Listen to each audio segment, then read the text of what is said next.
Russia made a terrible, unforgivable mistake by launching one of the most brutal attacks on Ukrainian children. The response was immediate and overwhelming. Within hours of the attack, reports emerged that the United States had lifted key restrictions that had constrained Ukraine's ability to counterattack. British and French missiles were now allowed to strike deep into Russian territory, targeting oil refineries and military installations that Putin was powerless to protect. But you know what? The retaliation doesn't stop there. The US has now imposed severe sanctions on Rosneft and Lukoil, two of Russia's largest oil companies. The Russian stock market is plunging, and Putin is furious.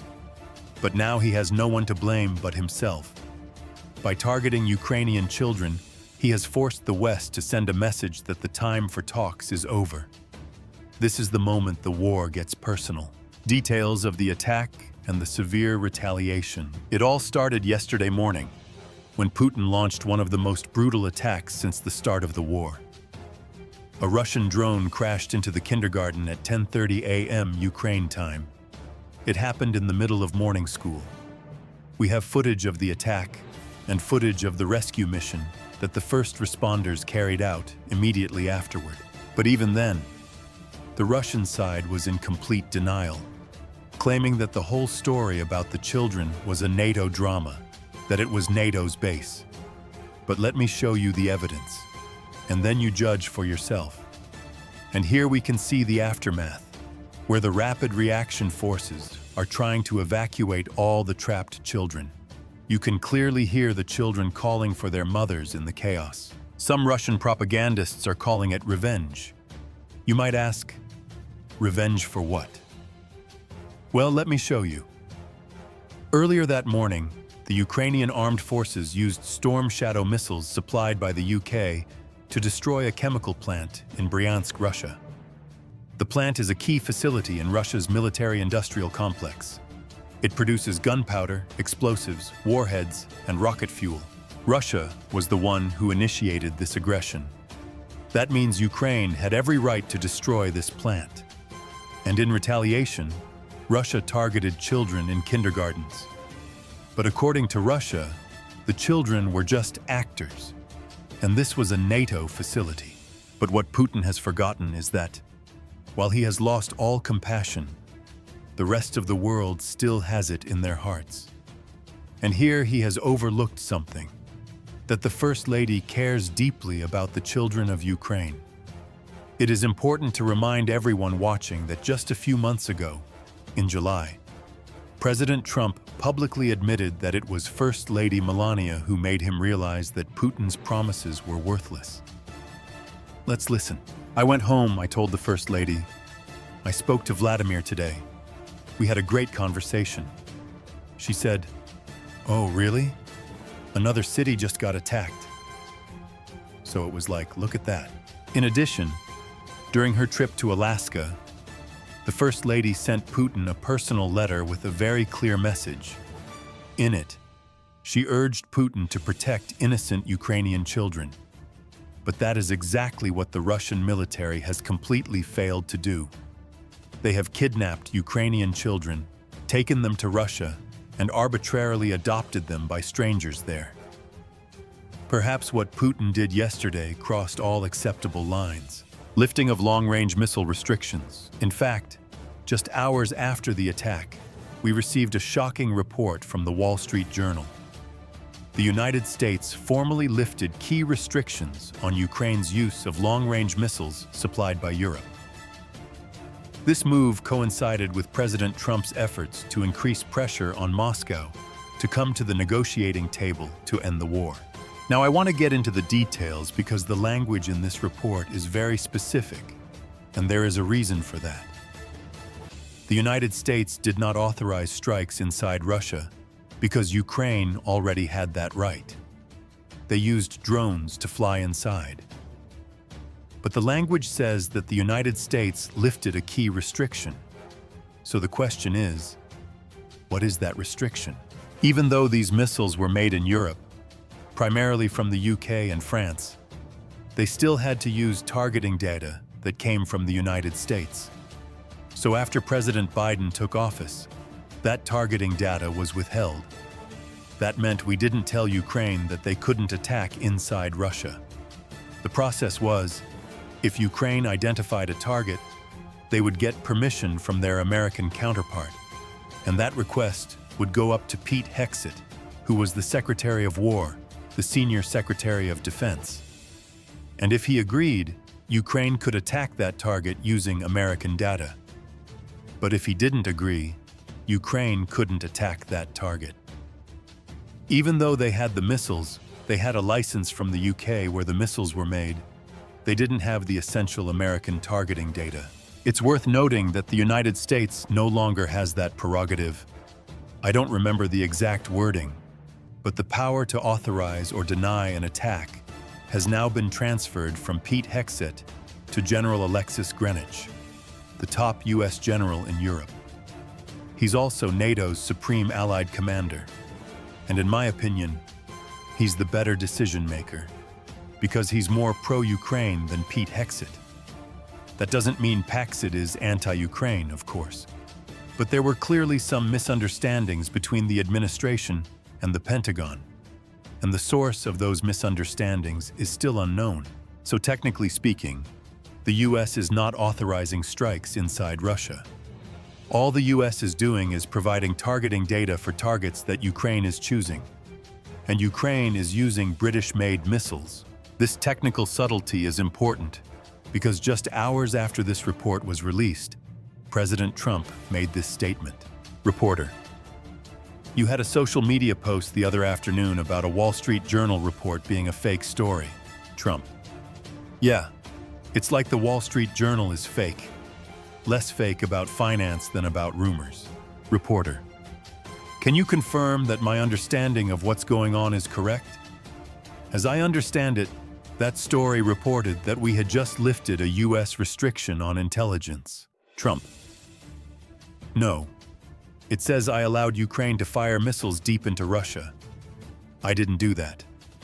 Number two, they're not using our missiles.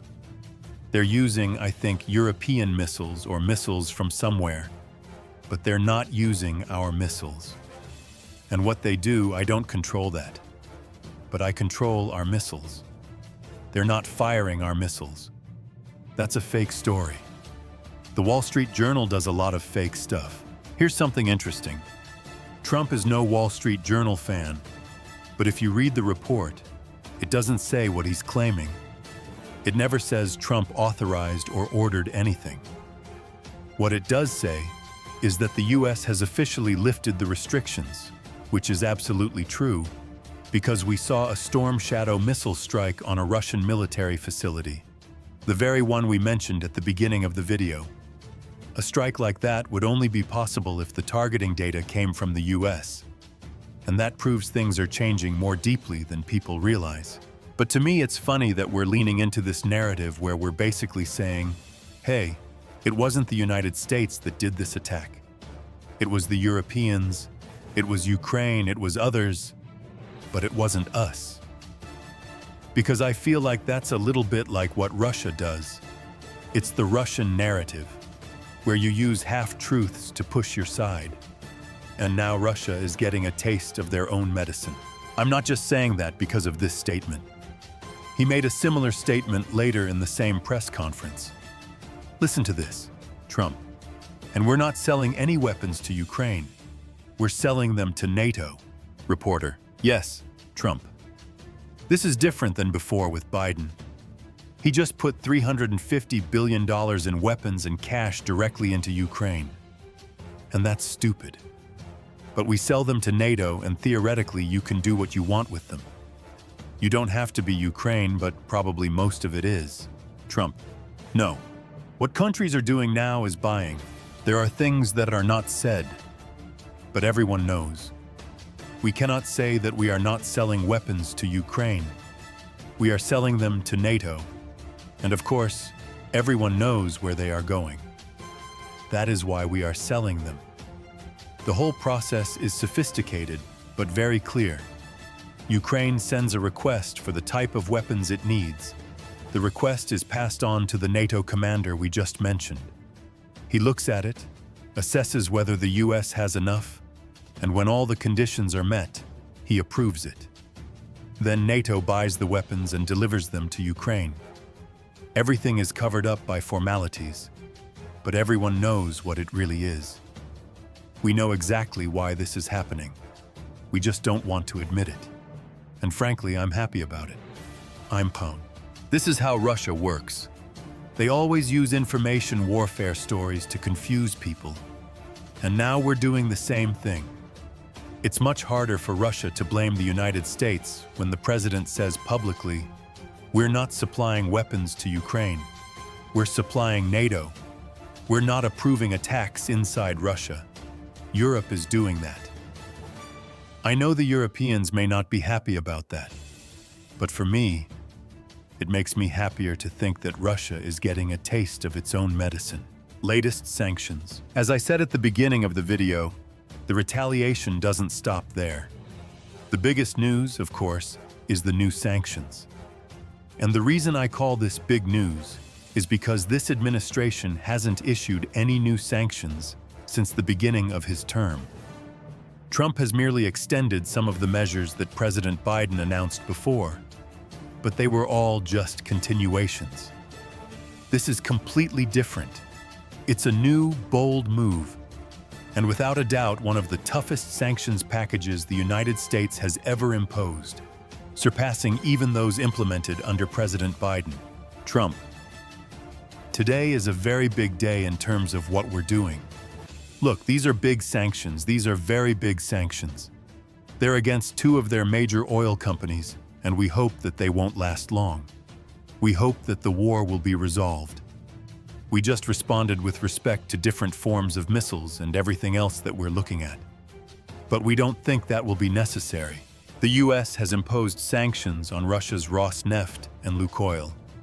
These are two of the largest companies that Russia owns, and Rosneft is actually a state-owned company. So this has a more direct impact on Putin's bank account.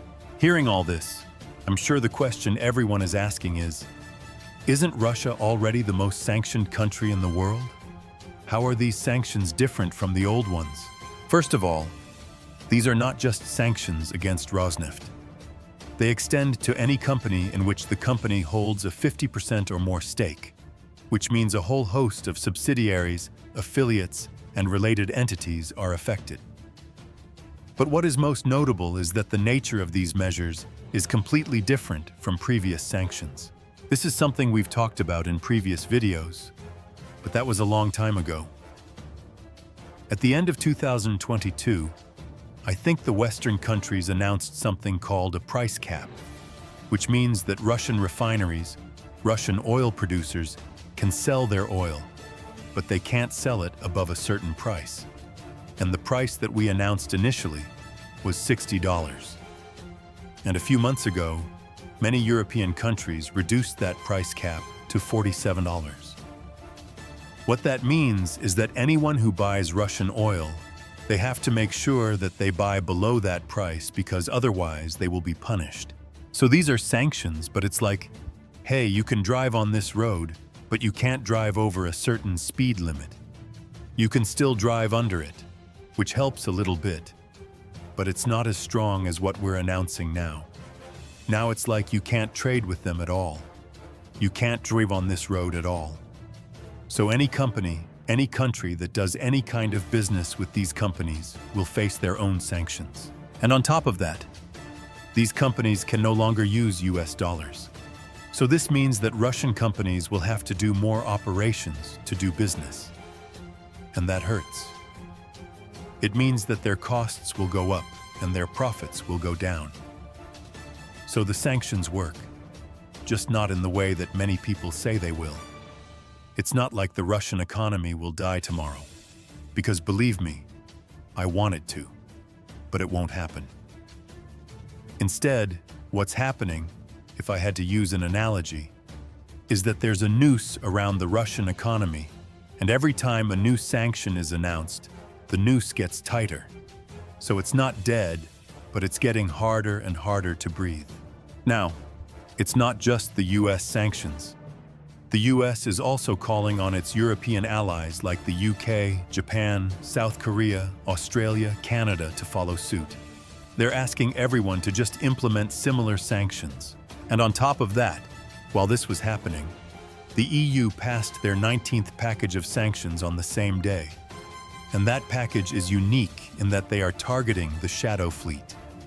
They are targeting the 100 or so ships that are part of this shadow fleet that Putin has used to ship his oil to countries like India, China, and Turkey. And that is also very effective because it means that whenever we see one of these ships docked in a port in China or a port in India, that means that now it can go after the company that is operating that port because they are dealing with a sanctioned ship. And that creates a deterrent for all these companies to not have those ships dock in their ports or just spend more to hide it. And that helps when they try to hide it because their costs go up. That means Russian profits go down. So there are ways that companies can try to avoid the sanctions, but they run a big risk that they could be cut off from US dollars, from US banks. And on top of that, while they're doing that, even if they don't get caught, they're spending more money. So it's hurting the bank account, the Russian bank account. Statement of meeting. Now, as you might have guessed, with the announcement of the sanctions, President Trump also announced that he would not meet with Putin. And the reason for this is simple. We have details of the call between Secretary of State Marco Rubio and Sergei Lavrov. And Rubio was basically pissed after the call. He said, "Russia hasn't changed at all. Their minds haven't changed. They're asking for all the same things." And what they're asking for is crazy. They're asking for land that they haven't been able to take in the last 10 years. And in return, Russia is saying that they are going to stop attacking. That's what they're saying. So they're saying, hey, if you want us to stop attacking, give us more land. This is not a good trade-off by any means, especially if you know Russian history. As President Eisenhower once said, Russian promises are not worth a dime. No one wants to give up land based on a Russian promise that they will not invade. On the war map, the line between offense and defense is gradually blurring. Russia's moves are still largely unknown, while Ukraine, exhausted as it is, seems to be preparing for something bigger than the world has ever seen. Sources from the front suggest that a fierce winter may be coming. No one knows exactly who is controlling the battle, only that all sides are calculating in silence. Behind the diplomatic statements are secret moves, plans never made public.